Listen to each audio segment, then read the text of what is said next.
Okay, ladies and gentlemen, nice to see you all again. This is Daz from the American Civil War and UK History channel. So earlier on, I had the pleasure of talking to Caroline Davies. She is a seasonal park ranger at the National Park Service, for the National Park Service.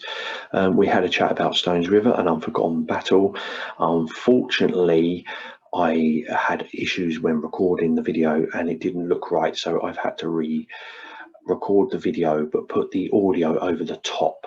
So I hope you enjoy it. Remember, if you're watching on YouTube, to sign in and subscribe to the channel, and remember the bell button, okay? And hope you enjoy it. So see you again soon.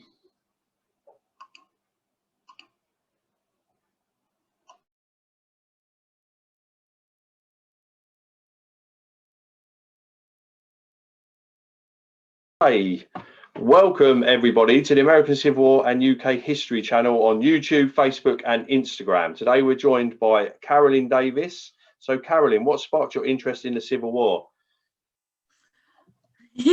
So I can't really figure out what particular moment really sparked my interest. As a kid, my parents were really awesome about taking myself and my sister to the different national parks here in the country. And so, by age 11, I was at Gettysburg. I had seen quite a few different places in North Carolina, Virginia, Pennsylvania, places along those lines. So it became just so natural for those to be a part of my life that it turned into a hobby and eventually turned into my career. So I'm so jealous. I wish I lived where you did. I want to be able to walk those battlefields, I understand. We actually live in Indiana, so it is quite a drive to get to the battlefields. The battlefield closest to me is probably about 4 hours away. Ooh. So it's still a bit of a drive to get there, but thankfully we're able to do it. So that's cool. Yeah, okay, so I'm gonna ask you this. So you have worked, or you still work as a seasonal park ranger, don't you? You have done Fredericksburg, Vicksburg and of course Stones River. So how did that come about? So when I was a senior in college, I decided to do an internship at Fredericksburg National Battlefield. And as a senior, it was like my last summer before my senior year. And so I was still trying to figure out what I was going to do with this history degree. I knew I wanted to do something with history, but I always assumed it would be teaching. But I knew I didn't want to be a teacher. So I had kind of gotten myself into a predicament that way. And during that internship, I figured out what the National Park Service was, and it really just kind of stuck with me that there was this entire other field of careers that I could go into that didn't involve teaching per se in the classroom, that normal predictable setting. So after that internship, I decided to go to grad school, and so I went to grad school and then started applying for positions at the Park Service. In the meantime, doing internships anytime I could get them. And so I've been lucky enough to be able to work at Stones River, Vicksburg, Fredericksburg. I even worked out at the Grand Canyon for a little while, and then the C&O Canal in Maryland. So not all of them were in park ranger status. Most of them were still as an intern, but Vicksburg specifically, as well as C&O Canal, I've been able to work as a park ranger. Oh, that's really cool. And I mean, you must to be able to go into the job of being a park ranger, you must have to learn a lot of stuff before you actually end up going out there and doing, because people are going to ask you every question under the sun, aren't they? They do, but you've got to be ready and on your toes, I suppose. Yeah, they do seem to be fairly understanding if I can't remember everything, so that's always good. Oh, cool. So. And I understand that you are writing a book at the moment with another guy called Bert. Is it Bert Dunkerley? Yes. Yep. So that's about Stones River, is it? About the battlefield, or what's the inspiration behind that? It's going to be one of the Emerging Civil War book series. kind of like the ones that Chris has written on Fredericksburg, Oh, brilliant. and Yeah. Chancellorsville, stuff along those lines. So it's just going to be a short little book about the Battle of Stones River and the events there. So it's like, it's sort of a cross, isn't it, between a guide and sort of like a book in a way, isn't it? Because that's what the Fredericksburg one's like. Because I'm listening to that at the moment. Because as you're probably aware, I don't read because I just haven't got the attention span. I mean, I could probably read that because it's probably quick and easy, but I just find it hard, you know. So listening to it, makes it easier for me.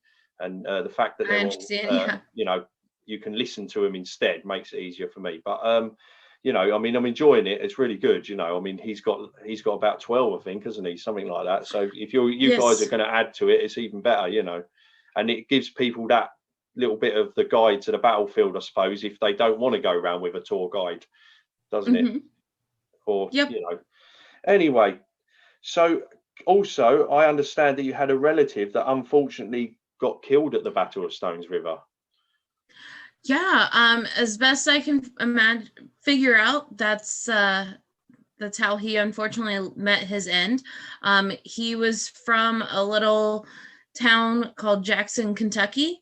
Through my research, I've been able to figure out that the men living in his area had mustered in Lexington, Kentucky, and became a part of the Orphan Brigade under John C. Breckinridge. And then at Stones River, the Orphan Brigade is the group that, or Breckinridge's men, they're the ones that go in on January 2nd in that one final assault attempt, which Bragg orders them to do, despite Breckinridge trying to stand up for his men and say, no, we're not doing this. Bragg still orders him to do this. And so they're just slaughtered. You know, I believe I was just there and I was reading some of the wayside exhibits, and I want to say it was like 37 or 41% of their men were killed in less than an hour, killed, captured, or wounded, had fallen casualty there. So as you can imagine, that brigade and that division were just absolutely decimated. Yeah. And as far as my family member goes, Robert Davis, we know that he joined up. We know that he was fighting in Middle Tennessee. We have no documentation that he was at Stones River, but given the brigade that he was with and knowing that he was with the Orphan Brigade, it's safe to assume he was there. However, after Stones River, we can't find any records of him. No. So you're not 100% sure. He most likely would have been in that battle, I suppose. Then. Yeah. So was he native to Kentucky at the time then? Or no, sorry, what state was he from? He was from Kentucky. So he was from Kentucky. So he was one of those guys that sort of stuck in the middle and didn't know what side to choose. You know, exactly. With the border states type thing. Okay, cool. So I'll just, you know, and please step in if you must, because I've done a little bit of background to the Battle of Stones River, and like sort of like if you want, you can just sort of like fill in the gaps for me, or you know, because I've written a few bits down. So if I can get my mouse to work, there we go. So obviously the Battle of Stones River, or as it's known somewhere else, so battles are always known as two different things, aren't they, in American Civil War most of the time? So it's either Stones River or the Second Battle of Murfreesboro. Is that correct? So why do they always call it a different name? I've never understood that. So it is because each side has picked a different name for the battle, and normally it goes to the victor as to which name that we use.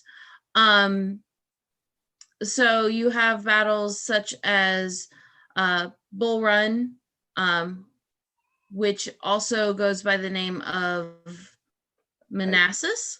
Yeah. Sorry. Yeah, Brain is not myself, don't I? Yeah, not fully functioning yet. So we have these things come up.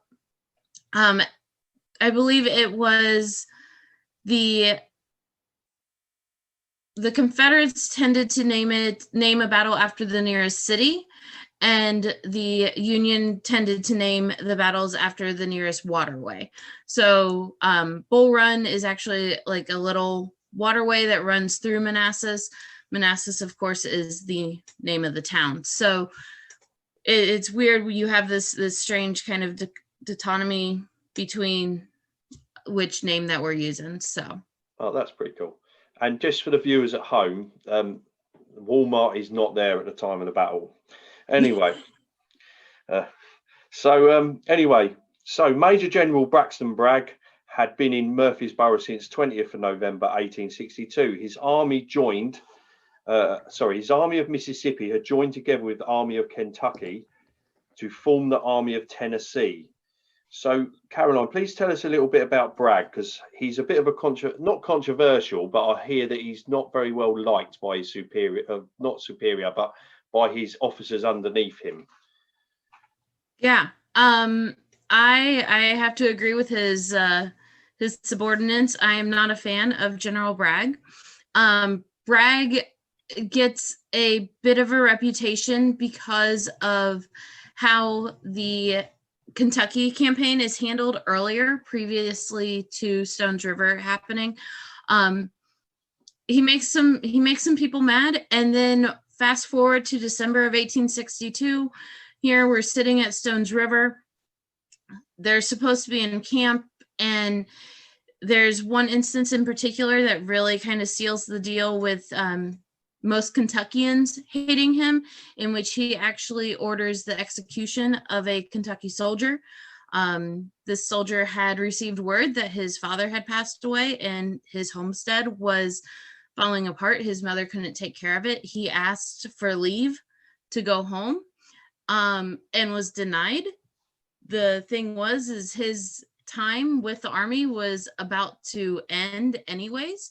So at that point in time, he picked up and he left, only to be tracked down by the Confederates and brought back to camp, where he was then tried as a deserter, and Bragg ordered his execution. So that is the culminating event that happens. I believe that is on December 13th or 14th. So we're talking 2.5 weeks roughly before Stones River starts. And that's really that point of contention between Bragg and Breckinridge specifically, as well as some of his other commanders. But most vehemently between him and Breckinridge was this hatred of the Kentucky soldiers and Bragg, and Bragg's mutual hatred for them. And I mean, a lot of the time they tried to get him removed, didn't they? They petitioned to Jefferson Davis to get him swapped over or changed. So that must have been hard for him to try and get to motivate his subordinates to do the jobs that they had to do, because I mean, but anyway, I also heard a saying, and I don't know whether it's true, and this is a saying I heard. So the saying is that in the Mexican-American War, a shell landed in Braxton Bragg's tent, and it was a shame for the Confederacy that it didn't blow up. And I don't know, I think I heard it on a podcast somewhere, but I think it's quite funny. I mean, it's not funny because I wouldn't want anyone getting injured, but apparently that's what they said. Somebody was quoted of saying that. I don't know whether it's true. It wouldn't surprise me. I haven't heard that specific quote, but it would not surprise me with reading some of the accounts and relationships that Bragg had throughout the army. So right, let's move on to Major General William Rosecrans. His army is in Nashville, Tennessee. I hear he was put under a lot of pressure not just by Lincoln, but by Washington as well, and told that if he did not move on Bragg, that he would be replaced. Is that true? Yeah. So going into the Battle of Stones River, Rosecrans ends up with quite a bit of pressure put on him, because the Union Army needs a victory. They've suffered some major defeats, specifically at the Battle of Fredericksburg. And keep in mind, on January 1st of 1863, Lincoln is wanting to have the Emancipation Proclamation go into effect. At that point in time, the Union civilian population weren't fully on board because in their minds, they were fighting a losing war, because there wasn't much momentum going on for the Union Army that time. They weren't getting these big resounding victories that everyone was kind of expecting. And so Lincoln has to turn to someone, and he turns to Rosecrans, and Washington does the same and basically says, hey, you have the enemy here at your front door, do something about it. And so it is correct in saying that he was very much pressured into going after Bragg, who was stationed less than 30 miles away from him in Nashville. So, and also you've got the main rail line to Chattanooga going through that town, through those towns. I mean, it goes from Nashville to Chattanooga, doesn't it? So that, I suppose, in a way, that's important anyway. You've got to get hold of that as well, haven't you? So, yes. Also, I hear that him and Grant just didn't like each other. Is that true as well, or have you heard anything about that? I'm not entirely sure. No. Yeah, I just don't know. It's not something that I've learned much about. So I'm not sure if that would be the case or not. It wouldn't surprise me. I know there's some distrust within the Union leadership in the Western Theater, but and I know Grant's reputation, which granted he redeems himself quite vigorously, but for a long time, most people in the Union's higher ups in the Union did not want Grant to be in charge of anything. So it could be something to do with that, where it's just his reputation made Rosecrans a little iffy about him. Of course, Rosecrans gets a bit of a bad rep anyway, doesn't he? Because of Chickamauga and then Chattanooga, and then obviously he gets replaced by his, well, I think he's his best friend, isn't he? George Thomas. Yes. Yeah. Okay. So anyway, so Rosecrans leaves Nashville on the 26th of December, which we call Boxing Day here in the UK, 1862, to confront Bragg. They are followed and harassed all the way by cavalry. So is that what slows them down a little bit? That the fact that they're being harassed all the way to Murfreesboro, and it takes them 3 days to get there. They finally reach Stones River on the 29th of December, and then the night before, the Union and Confederate bands have a battle of bands. So what that I find this fascinating, this story, because I've heard this a couple of times, and some things I've read and some things I've watched, so I'll let you tell the story if that's okay.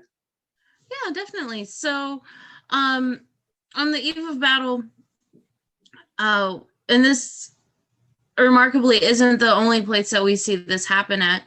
This happens quite often during the war, but both armies have their bands with them, and they would get into sort of a battle of the bands in which one side would play, Dixie, and then the Union would play a Union song.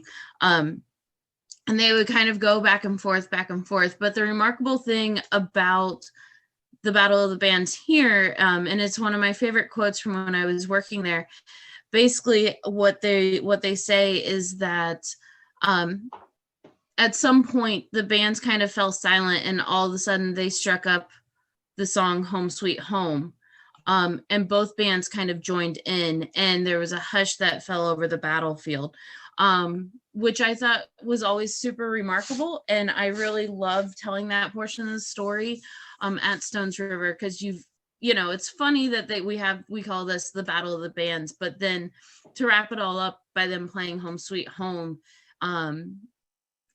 and just talking about the reverence that brought about, because these boys didn't want to be there. They didn't want to be fighting this war, but they were there. And so it's remarkable that you have this moment almost of peace, and then the next day this massive battle occurs, and But that's quite similar to obviously World War One, when you get at Christmas Day, you get the Germans and the British, and not just the British, everyone joining to have a football game, or a soccer game, So it's like there's always those moments, I suppose. It's amazing, really. Makes you think.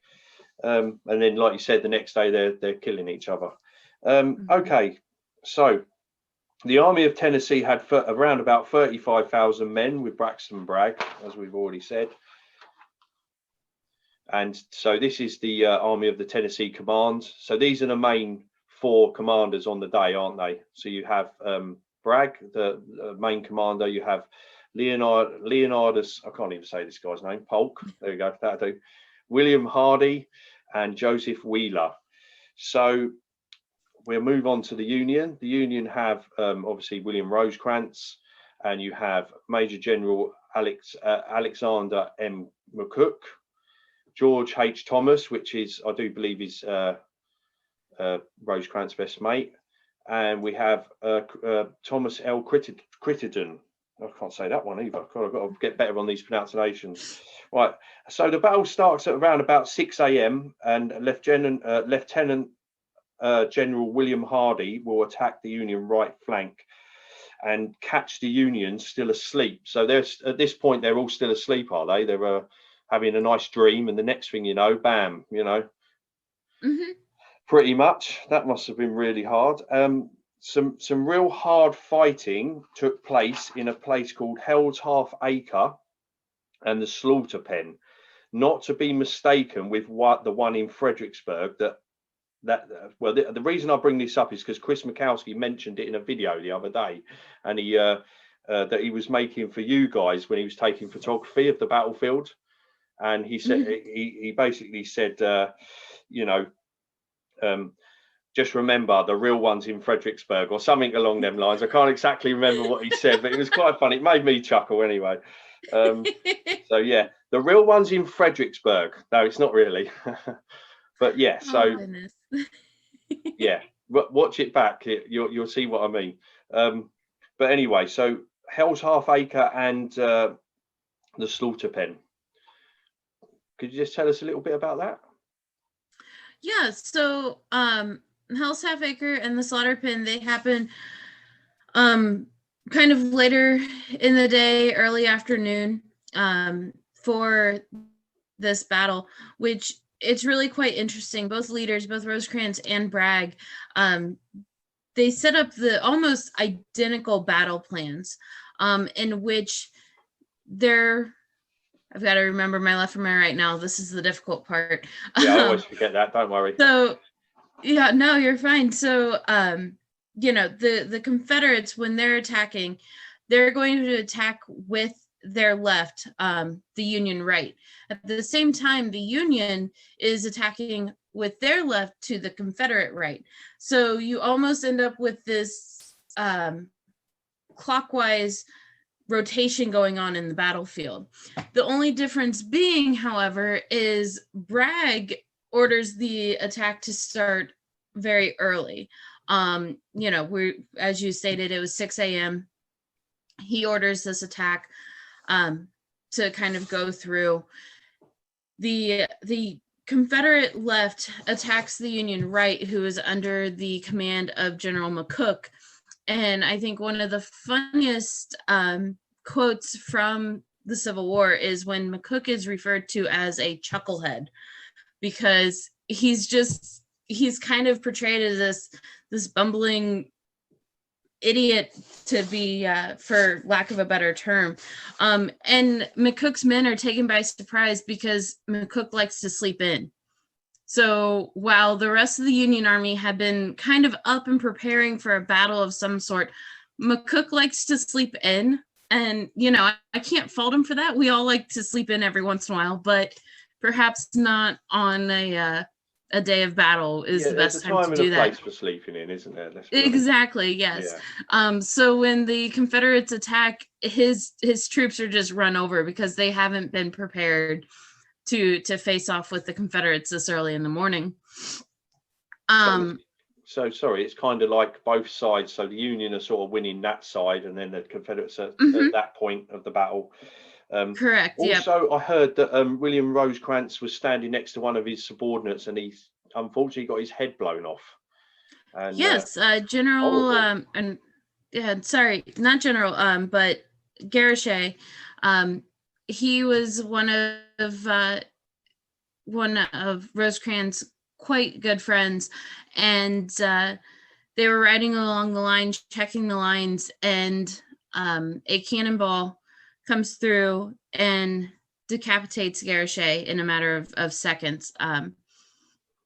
So to the point where Bragg, or not Bragg, sorry, where Rosecrans has, Garichet's blood and even brain matter, things along those lines, splattered across his own chest. And of course, his friend has died right in front of him instantly.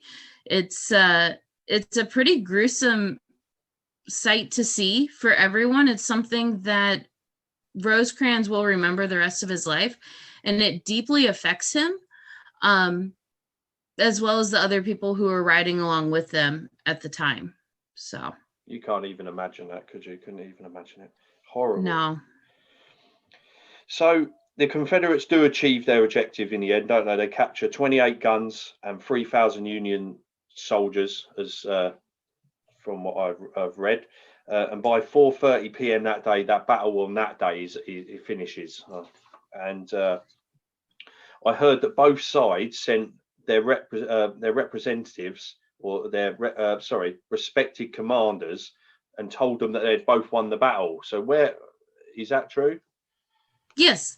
So Bragg is very much, so let me back up. So at the end of December 31st, at the end of this battle, if you look at this map here, the two lines are the Union is sitting there on the Nashville Turnpike there with the railroad and stuff. And the Confederates are sitting right across from it. So the Confederates have achieved their objective as far as pushing the Union out of areas such as Hell's Half Acre and the Slaughter Pen, things along those lines. Ideally, what they were wanting to do was to capture the Nashville Turnpike, because that would essentially hinge the Union Army sitting like this. And if they're able to push the Union off of the Turnpike, they're going to close the Union in on itself and essentially destroy Rosecrans' all of his forces here.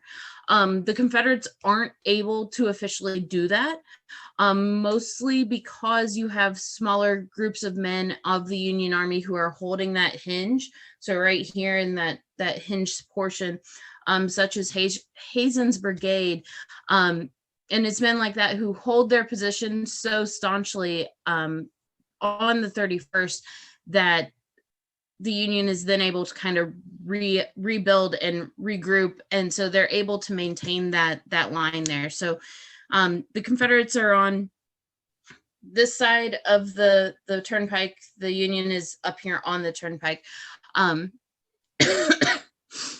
so that's the mood that is being set as we go into December 31st. Bragg writes to Jefferson Davis and tells him that victory is his, that he has won on this battlefield, because he fully expects the Union Army to retreat back to Nashville the following day on New Year's Eve.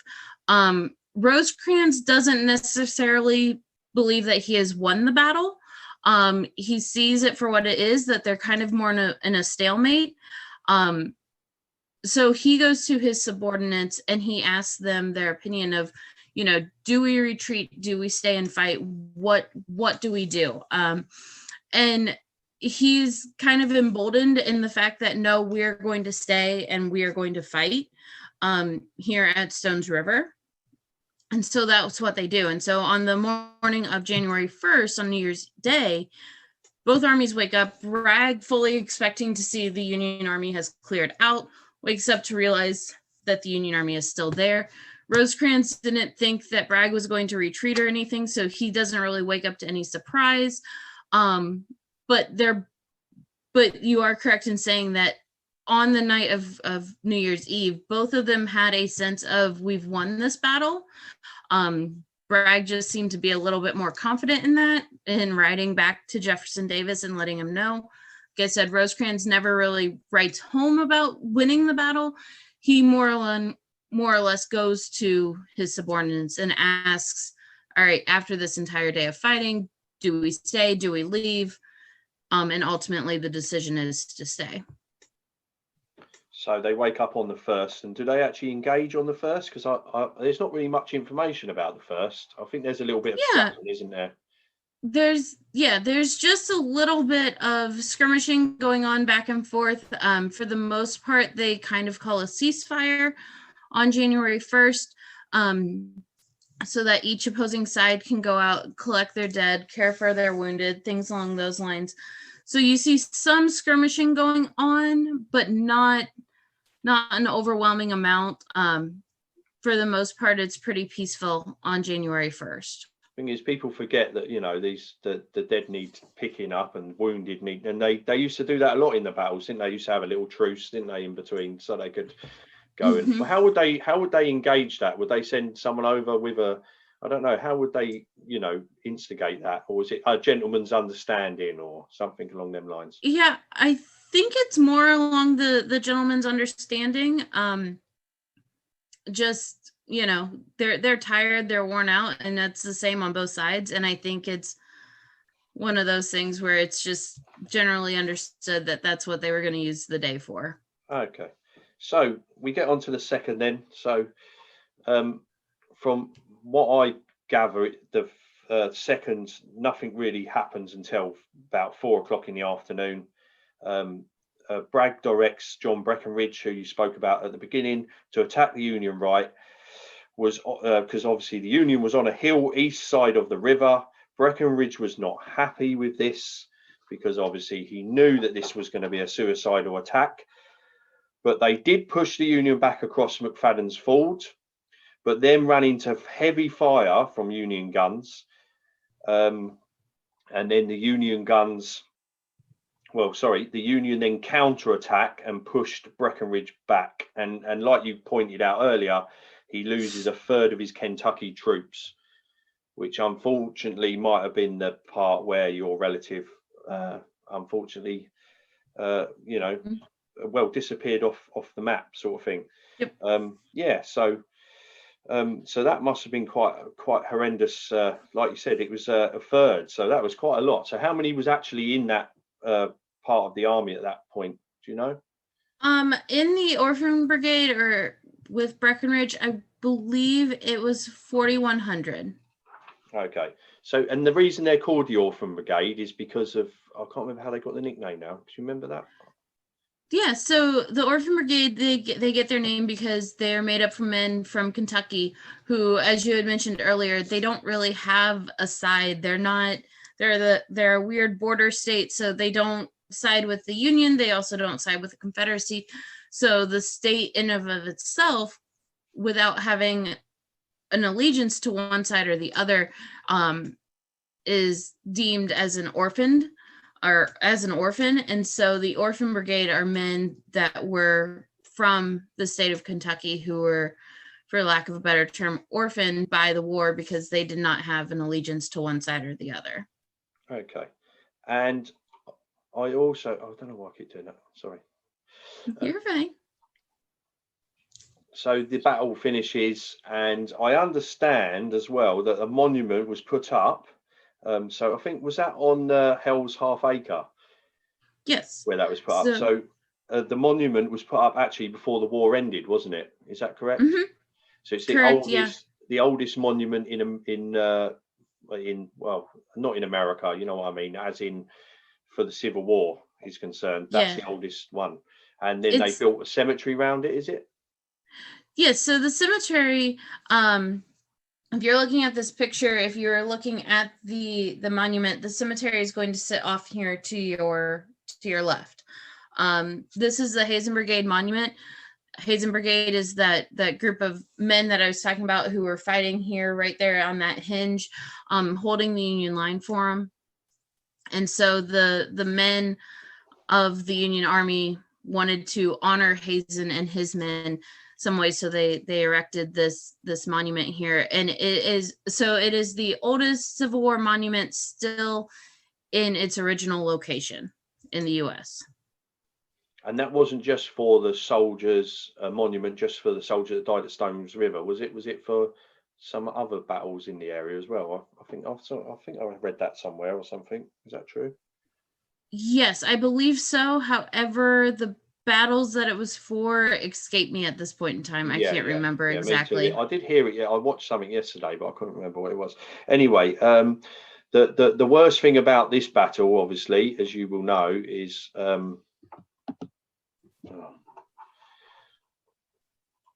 it's the biggest amount of casualties, as in a percentage wise, in the whole American Civil War, and I don't think a lot of people don't really actually know that, do they? Because Stones River's overlooked, and that's horrible, you know. There's a cemetery. So is that the cemetery there? Yes, I believe so. Yeah, but yeah. So that just shows you, you know, the amount of people that you know died, and it's horrible. So anyway, my last question is, why do you actually think though that this battle is been forgotten compared to others, and also in the West in general? Because I think the West actually now is starting to see especially with, like, you know, you had the documentary about Grant not long ago. I know Grant's a famous guy anyway, but the West seems to be a little bit more focused on, and I've got to say myself, I neglected the West for a little while as well, because I think you're always drawn to the East because of the famous names, I suppose, in a way, you know, with General Lee and, you know, Chamberlain, and, you know, all these things. And most of the movies are made in the East, aren't they, about battles in the East, or, you know, the war in the East. So why do you think it is forgotten about? Well, the Battle of Stones River, I think, you know, I don't know why it's forgotten about. It's such a, if you go and visit there today, it, you know, I hear people talk about, well, it's just a little battle, things along those lines. It's kind of gotten this reputation for being insignificant. But if you look at it in the grand scheme of things, Stones River is, in my mind, almost a turning point of the war. And just, it's not insignificant. It's not a small battle. Like you said, percentage wise, it's a battle that gives us the greatest losses during the entire Civil War, yet we don't talk about it. I think part of that could be due to the men who fought there. There is somewhat of a trend that there's certain battles that the men just don't want to remember, that the soldiers just don't want to remember because it was so gruesome, it was so bloody for them, and so hard for them. And so that may be part of the reason here at Stones River, you know, because that's kind of what we see at the Battle of Spotsylvania out in Virginia, as well, as men just don't want to remember what happened there. So I'm not saying that's the whole reason why Stones River is kind of forgotten about, but it could definitely be playing a role. And like you said, it is a Western battle. The Western theater is oftentimes forgotten about, which I find extremely remarkable because, you know, I personally am of the belief that the war was won or lost in the West. It may have been fought in the East. You do see a lot of fighting in the East. That's, you know, and I think part of the reason is because that's where both capitals were. You had Richmond and Washington. They're within 50 miles of each other. So they're, you know, they're constantly going back and forth in that area. And you have those famous figures like Robert E. Lee and Stonewall Jackson, sorry,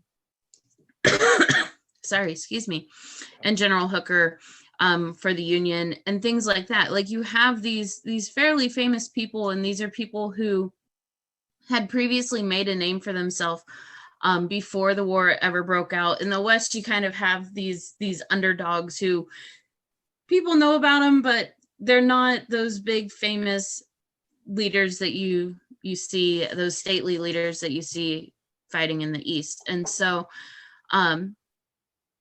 but I like I said, I often believe that the war may have been fought in the East, but it was won or lost in the West.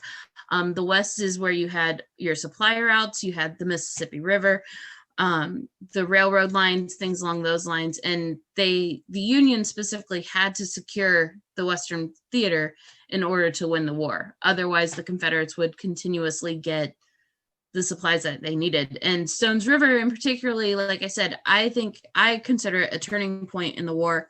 It really kind of sets the precedent of what's going on, and it allows for the Union to gain a foothold in Middle Tennessee. From there, they're able to launch attacks down towards Atlanta, down towards Chattanooga, Chickamauga, things along those lines. And really, that's kind of what brings about the end of the war. So yeah, I totally agree with you, actually. Yeah, because and again, they do forget. I mean, see, thing is, Vicksburg gets overlooked as well because of the date it falls on.